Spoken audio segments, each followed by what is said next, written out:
నమస్తే సార్. నమస్తే అమ్మా. ఎలా ఉన్నారు? Fine, super fine. So far so good అంటారు అయితే. ఓకే, నేను ఒక కొత్త క్వశ్చన్ తో అయితే వచ్చేసాను. కొంత వ్యూవర్స్ అయితే అడగమంటున్నారు. మరి ఏంటంటే ఇప్పుడు ఇంగ్లీష్ మీడియంలో చదివినా కూడా అంట కొంతమందికి ఇంగ్లీష్ మాట్లాడడం రావట్లేదంట. సో దీనికి కారణాలు ఏమై ఉంటాయని అడుగుతున్నారు. అంటే నేను గమనించినంత వరకే, నాట్ అఫెన్సివ్ అగైనెస్ట్ ఎనీబడి, టీచర్లకే మంచి ఇంగ్లీష్ రావట్లేదు. చాలామంది టీచర్లు they don't speak good English. అంటే కొన్ని హయ్యర్ లెవెల్ ఇంగ్లీష్ మీడియం స్కూల్స్ను పక్కన పెడితే, అంటే there are highly standard schools, వాటిని మినహాయిస్తే ఈ బడ్జెట్ స్కూల్స్ అంటాం మనం. ఇవి క్లాసిఫై కార్పొరేట్ స్కూల్స్ ఒకటి, బడ్జెట్ స్కూల్స్ ఒకటి. ఇంకా బడ్జెట్ స్కూల్స్ కన్నా ఇంకా చిన్న లెవెల్ స్కూల్స్ ఉన్నాయి. వాటి సంగతి వేరు. అయితే టీచర్ పేరెంట్స్కి బేసిక్గా ఇంట్రెస్ట్ ఉండాలి పిల్లలు ఎట్లా చదివేయాలనేసి. ఎందుకు ఉండాలి అనే దానికి కూడా నేను కారణం చెప్తాను. ఒక 20-22 ఏళ్ళ వరకు వాళ్ళ పిల్లలు, ఏ తల్లిదండ్రుల పిల్లలు కూడా పెరిగి వాళ్ళంతలో వాళ్ళు వాళ్ళ కాళ్ళ మీద వాళ్ళు నిలబడిన స్టేజ్కి రాకపోతే పేరెంట్స్కి బర్డెన్ కదా. వాళ్ళని ఇంక జీవితాంతం వాళ్ళు ఎంబడి మోసుకొని పోవాలి కదా. అది తప్పించుకోవడానికి పిల్లల యొక్క నిర్మాణము, శీల నిర్మాణము, ఎడ్యుకేషన్ అంత కలిపి కాంప్రహెన్సివ్గా వాళ్ళకి అందియాల్సిన బాధ్యత పేరెంట్స్ స్వార్థంతో ఇమిడి ఉంది. కన్నందుకు రెస్పాన్సిబిలిటీ వాళ్ళని భరించడము ఎంతవరకు, తల్లిదండ్రులు బ్రతికున్నంత వరకు. మీకు ఎగ్జాంపుల్ చెప్తాను.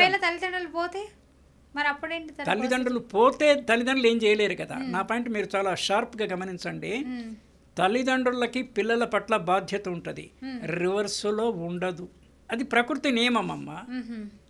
పెరిగిన పిల్లలకి ఒక 40 years సన్నికి 60-70 ఏండ్ల తండ్రి పట్ల ఉంటే విశేషము, ఉండాల్సిన అవసరం లేదు, మోస్ట్లీ ఉండదు. బికాస్ ఆయన భార్య ఆయన పిల్లలకు ఆయనకున్నారు కనుక ఆయన టైం ఎనర్జీ దానికే సరిపోదు. వీళ్ళని ఎక్కడ చూసుకోవాలి?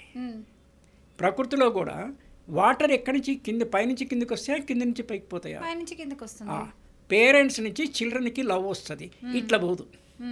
ఇది మన కాళేశ్వరం తిరిగి పంపులు పెట్టి మీదికి పంపించడం అనేది ఉండదు కదా. అంటే ఏదో కాళేశ్వరం గురించి కాదు, నేను ఐఎమ్ జస్ట్ టెల్లింగ్ ఏ ఉదాహరణకి అది తీసుకున్నాను.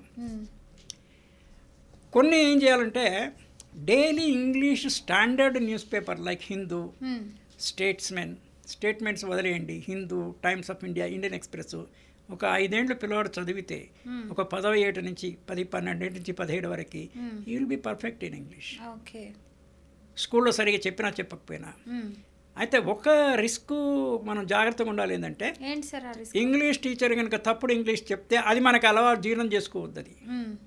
మరి మదర్ కానీ ఫాదర్ కానీ ఇంగ్లీష్లో వెల్ వర్స్డ్ అయితే they have to check it up. పిల్లవాడితో ఇంగ్లీష్లో మాట్లాడలే ఇంటికి వచ్చిన తర్వాత కూడా. అంటే మన మాతృభాష మనం ఎడిదిరిగి మన కల్చర్ని, మన ట్రెడిషన్ని, మన మాతృభాషని మనం సంరక్షించుకుంటూనే ఇంగ్లీష్ అనేది వ్యవహారంలో మనకి చాలా అవసరము. మనకు విదేశాలకు పోయినా, భారతదేశంలో ఒక పెద్ద ఉద్యోగంలో ఉన్నా కూడా అఫీషియల్ లాంగ్వేజ్, కరెస్పాండెన్స్ అంతా ఇంగ్లీష్లో నడుస్తుంది. మనకి లోకల్లో తెలుగులో నడవదు. తెలుగులో మహా నడిస్తే స్టేట్ గవర్నమెంట్ జాబ్లో, బెంగళూరు, ముంబై ఇలాంటి వాటికి వెళ్తే 2 languages ఎగ్జాక్ట్లీ కదా. ఒక లోన్ కాలేజ్, ఒక ఇంగ్లీష్, హిందీ, తెలుగు, ఈ 3 లాంగ్వేజెస్లో ఆల్ ఇండియన్స్కి కంఫర్ట్ ఉండాలి. సో ఇంగ్లీష్ నేర్చుకోవడం పెద్ద కష్టం కాదమ్మా. నేను నా పర్సనల్ ఎగ్జాంపుల్లో నేను 5వ తరగతి వరకు స్కూల్కే వెళ్ళాల. కానీ నాకేం పెద్ద తేడా. నేను డైరెక్ట్గా 6వ తరగతి, మా నాన్నగారు 6వ తరగతిలో ఇంగ్లీష్ మీడియంలో చేర్చారు. ప్రిన్సిపల్ ఒప్పుకున్నారంటే గ్రేటే. అప్పట్లో ఉండేది. I'm talking about the early 60s. అదే సార్, అప్పుడు ఒప్పుకున్నారు. ఇప్పుడు 6th క్లాస్ అంటే ఒప్పుకోరా? టెస్ట్ ఇంటర్వ్యూ తీసుకున్నారు, ఓకే అన్నారు. ఎంత వచ్చే మార్క్స్? అది నాకు గుర్తులేదు. అడ్మిషన్ అయితే ఇచ్చారు నాకు 6వ తరగతిలో. నాకేం ఫరక్ పడలేదు. అంటే నేను 5వ తరగతి చదవలేదు కాబట్టి 6వ తరగతిలో ఇంగ్లీష్లో తక్కువ మార్కులు వచ్చినాయి, మ్యాథ్స్లో తక్కువ మార్కులు వచ్చినాయి, nothing.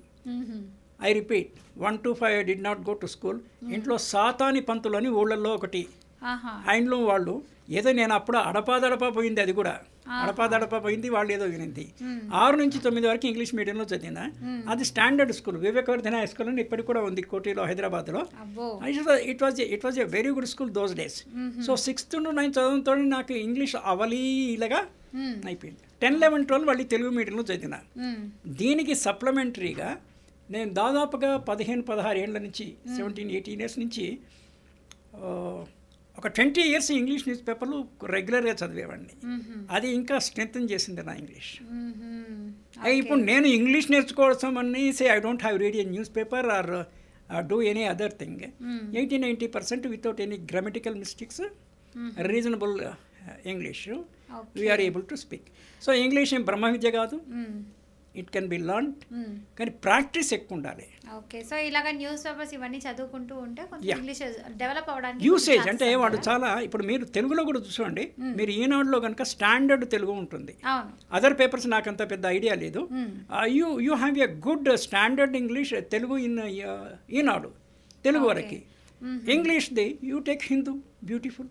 Okay, so daily newspaper చదవడం వల్ల అండ్ ఇంట్లో పేరెంట్స్తో ఇంగ్లీష్లో కమ్యూనికేషన్ అవ్వడం వల్ల, అట్ ద సేమ్ టైం స్కూల్లో కూడా, లేదంటే బయట తెలిసిన వ్యక్తులు ఉంటారు కదా కొంతమంది, సో వాళ్ళు కూడా ఇంగ్లీష్ మాట్లాడే వాళ్ళు కొంతమంది ఉంటారు.